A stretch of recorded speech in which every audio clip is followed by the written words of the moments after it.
Hello everyone, and welcome to Hill Street. Today's story is My Mind is Contagious by Saturday. If you end up enjoying this story, please leave a like, and if you enjoy hearing stories from me, please subscribe and become a resident of Hill Street and let me know how I'm doing in the comments. Now, let's get to this nightmare. I've always been a bit off. I grew up with my grandparents on the outskirts of St. Gall, Minnesota. You could call them hippies if you want. They were emotionally distant people. I could tell they weren't very close with their child, my mother, and they weren't happy with her decision to have me. Honestly, most of the parenting I got was from the other residents of St. Gall, the close-knit community of outsiders. And my parents, well, I've never met them. My mother is in jail, possibly for life. Not sure why, but seeing as my dad is dead, I have my suspicions. Honestly though, they've never been a part of my life, and I'm not gonna start caring now. But I'm here to tell you about one of my most private and weird personal problems. Because of recent events, I've grown a bit existential. I thought it was about time I share my story. My grandparents told me I had a skin disease, something that could transfer from one person to another if I wasn't careful when spending time with others. They had all kinds of fancy Latin words for it, and statements from dermatology specialists. Looking back at it, I should have asked a lot more questions. I figured out it was nonsense by age 7.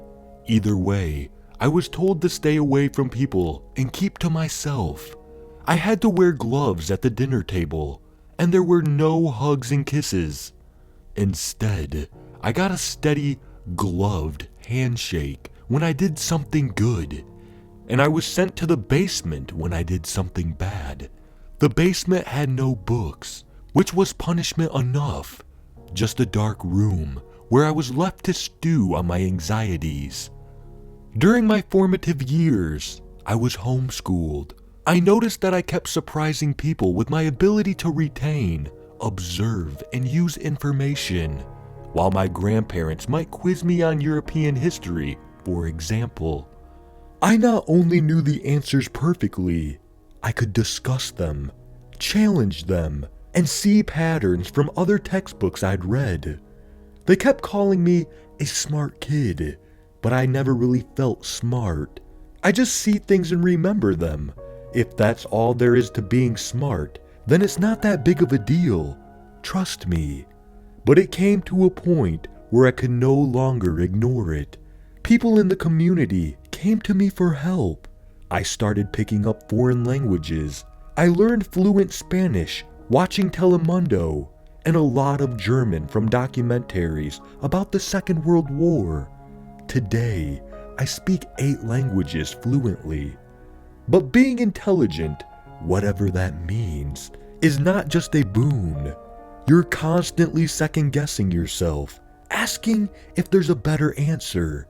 You are worried you don't have all the pieces of the puzzle. Answers, and the questions that precede them, are never good enough. There is always another step to take, another angle to consider. Imagine being wrecked by a constant doubt and insecurity. It leaves a mark on a person, and I'm no exception. I pretty much withdrew from other people. I couldn't imagine myself trying to help others.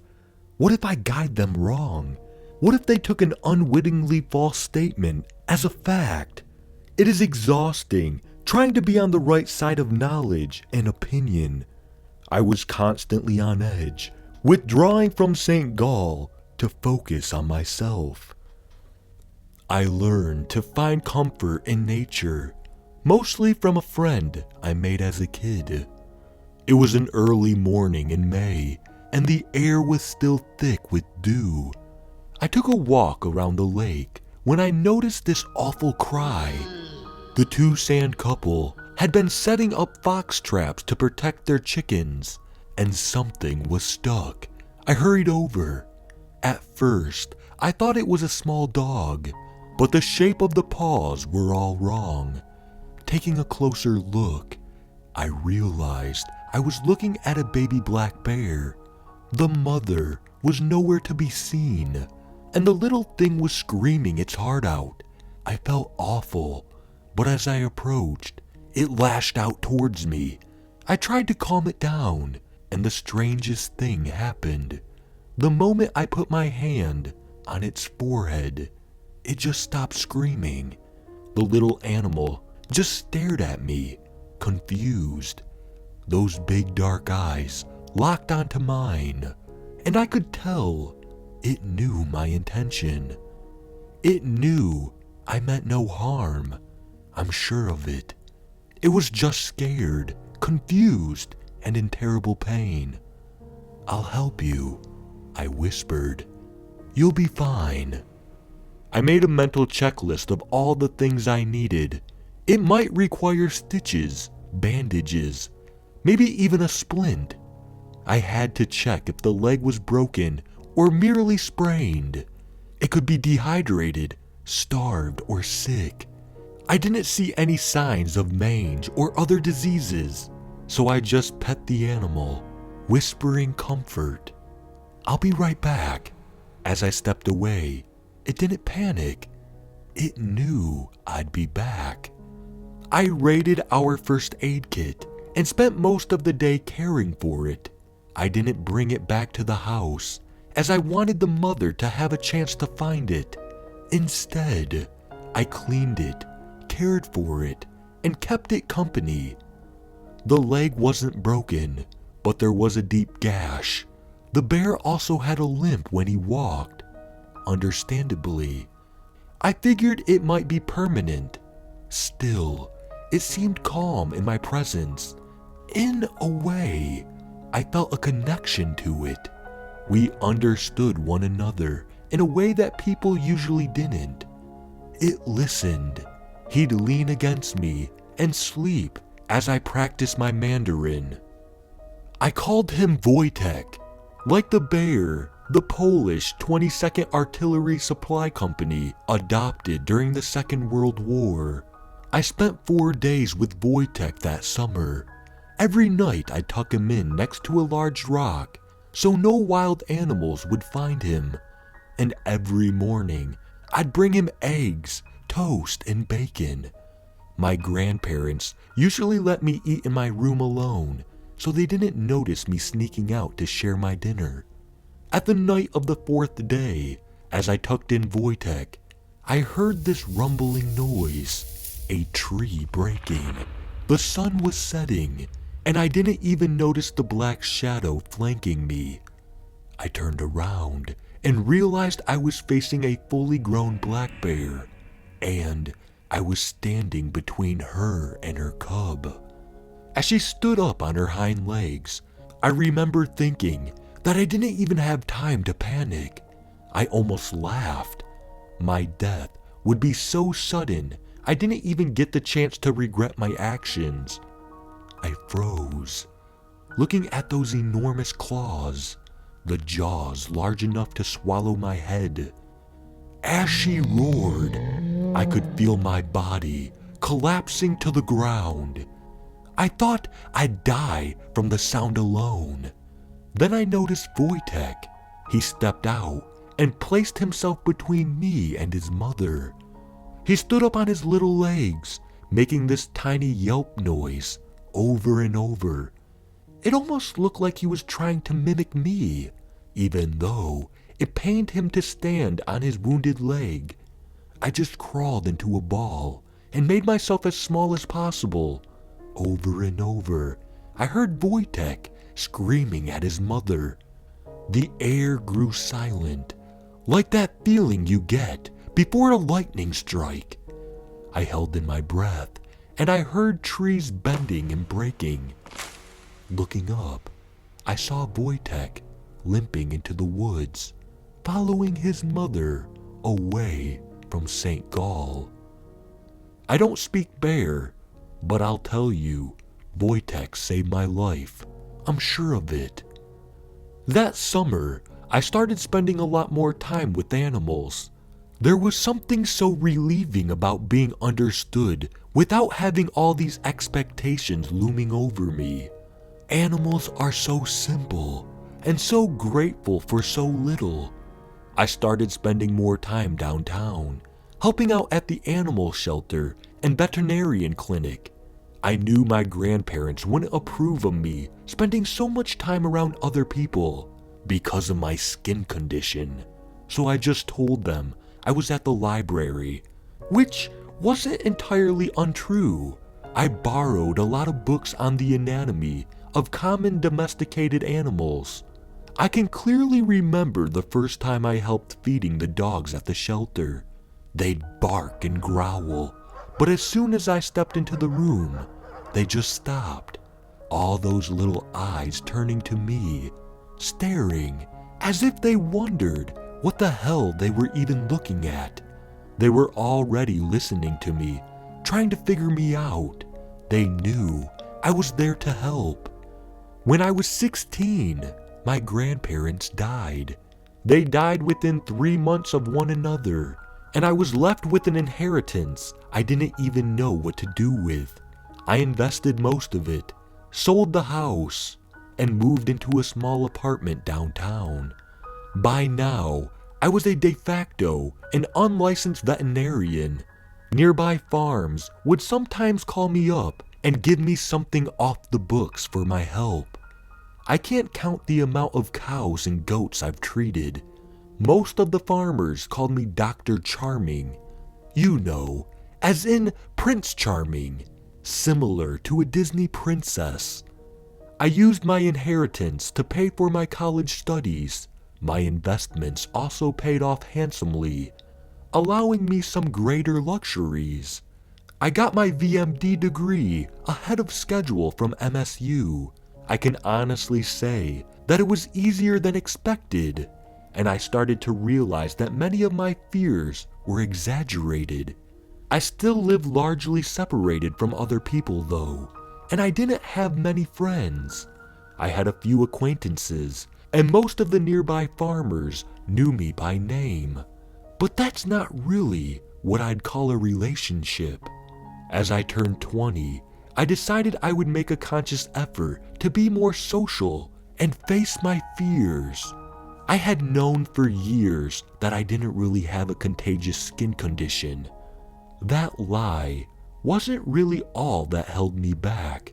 Honestly, I just felt like a freak. I'd get lost talking to other people, and it would be exhausting trying not to correct them. Instead, I just hold my tongue and stick to subjective topics. Music, film, literature, favorite actor, that sort of thing.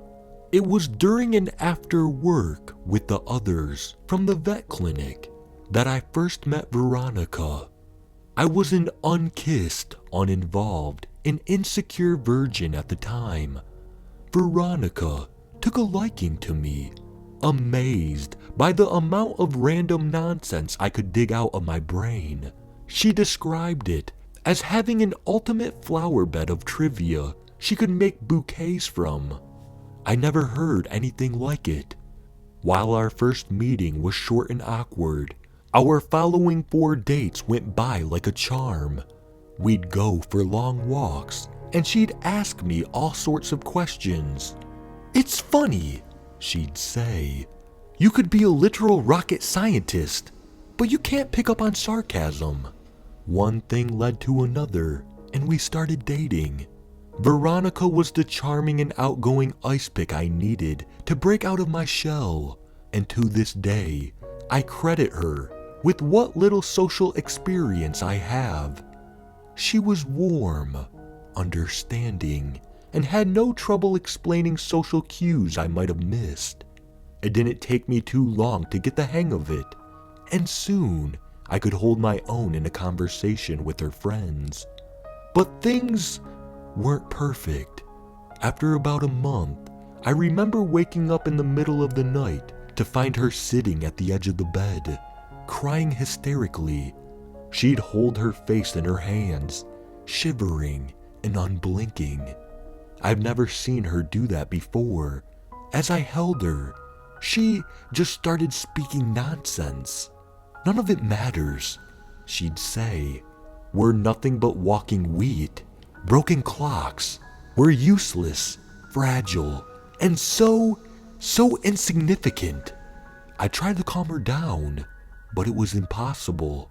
We'd sit for hours, and she'd just spew these horrible existential anxieties. She'd have these mental breakdowns every now and then, several times a week, and she started recoiling from my attempts to comfort her. I made her feel this awful dread. It just feels like you're gonna tell me something awful, she explained. You're in my head, and I want you out. It worried me how much she reflected my own anxieties, and it was clear I was making her unhappy. My worst thoughts were coming out of her mouth, so we broke up. That relationship lasted a few months in total, but I couldn't get over it. The way I'd turn her from this happy-go-lucky and independent woman to a nervous wreck. It made me feel like an abuser. I had no idea what was even going on, and I couldn't tell what was wrong with me. I heard from a friend of a friend that she started taking Xanax and going to therapy. I'm not sure what I think about her therapist, Dr. Bogan. That woman gives me the creeps. Back then, I spent a lot of time with my work colleague turned friend, Jacob. He was a few years older than me and had just gotten his own BMD. He had seen a lot of the strangeness I brought to the clinic, and he was one of the few who didn't seem to mind or question it. He has this amazing laugh that could easily break the tension. I remember this one night we spent at the bar, about after a week after my breakup with Veronica. It was one of the first times I got really drunk.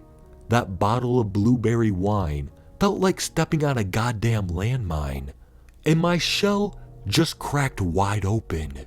I'd gush about how amazing she was, how she made me feel, how beautiful she was.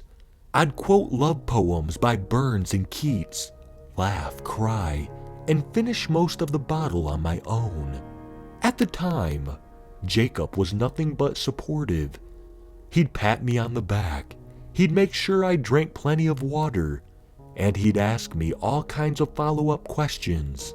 He just wanted me to get it all out. He actually told me it was nice to see me act all human for once. At the end of the night, he helped me get back home. Before we parted ways, I gave him this big hug, and he just froze. 2 weeks later, I found out he and Veronica had started dating. Out of nowhere, he just started courting her. She'd appreciate the attention, and the two had gotten along. Jacob was absolutely smitten by her, and she had found someone willing to overlook and tolerate her exhausting mental state. The two of them just turned into this natural couple, like I'd never even been a part of the equation. Honestly, it kind of pissed me off.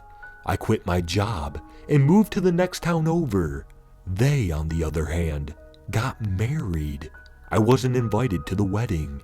For a few years, that's been my life.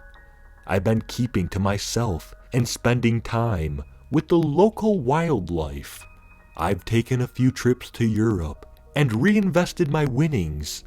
I've had a few short relationships with a handful of women, but as soon as I saw a hint of what happened to Veronica reflect in their behavior, I had to leave. I've left a trail of broken hearts, and after a while, I just stopped trying to justify it. I was being selfish. I couldn't keep hurting people just to get over my own insecurities. It wasn't until the Thanksgiving parade last autumn that I accidentally ran into Jacob and Veronica again.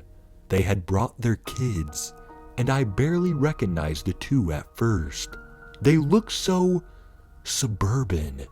As Jacob's oldest son was waving a balloon around, I noticed Jacob staring at me from across the road.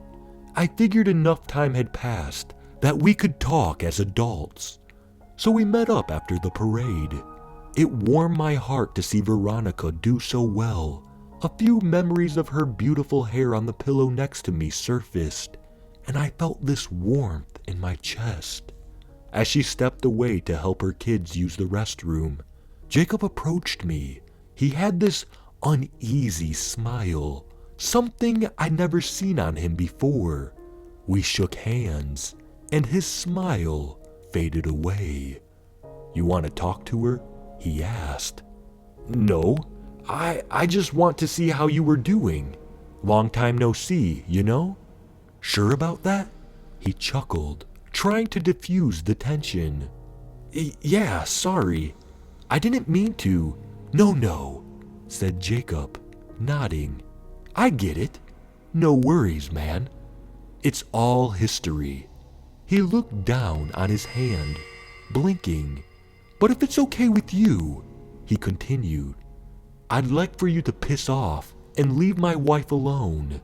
I wanted to say that was the last time I saw Jacob, but that wasn't the case. He added me on Facebook so he could stalk me.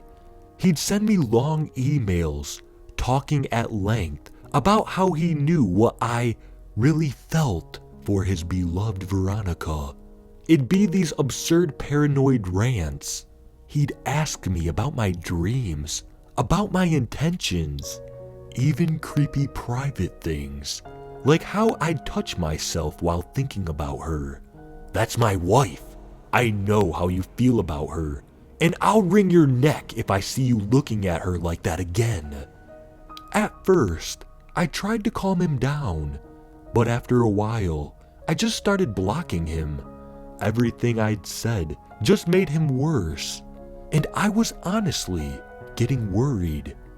Once I saw him drive past my clinic in the middle of the day. Had he really taken time off work to drive to the next town over to check on me? For what? To make sure I wasn't screwing his wife? He started leaving notes. He'd call me at work and send letters.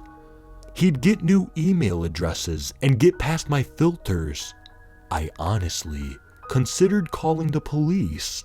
I told him as much. Huge mistake. A few months ago, I was out jogging down a nearby trail.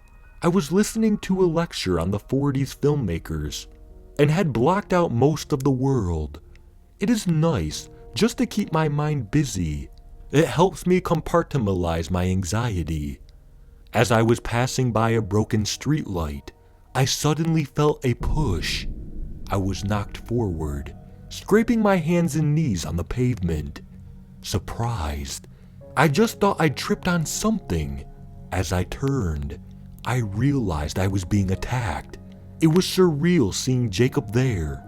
He wasn't wearing his reading glasses, and he just stared at me with the same unblinking eyes that Veronica used to get. In his right hand was a pistol, pointed in my direction. "Get up," he spat. "Now!" 1,000 possibilities raced in my mind. I had to comply, but I also had to make an escape plan. I could feel my thoughts kicking into high gear, brain locking itself into running 100 possibilities at once. I just stood there, opening and closing my mouth like a trout out of water. My brain was drowning in thoughts on dry land. "Step off the path," he continued. "Walk. You don't get to talk," he screamed. "You don't get that privilege.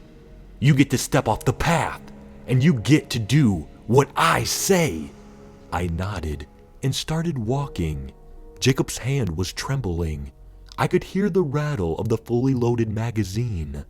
We stepped off the trail and into the woods, stepping over logs, bushes, and zigzagging between saplings. It felt like an eternity. I've been waiting for an opportunity to dive for cover, but at this range, it'd be impossible for him to miss me with all those bullets. 1 or 2, maybe, but a full magazine? No way. "I won't let you destroy my family," he said. "I know you want her back. You should have listened." To what?" I asked. "You pursued me. I haven't done anything." "Don't you get it?" He laughed. "You don't see it?" He steadied his aim as I backed up. He was being smart, not aiming for the head. It'd be a body shot. One wrong move, and I'd be gone. It doesn't matter how many times you imagine it. Facing down an unsecure barrel of a gun is like staring into a well of darkness, knowing that eternity waits to drag you to the bottom. I tried to force my mind to cooperate, to give me something, a solution, a calculation, something to guide me. Yet all that was left was insecurities, indecisiveness, and dread. This was real. This could be it. "Nothing matters," Jacob continued. "You and I, we're just jokers in a deck, stacked against us.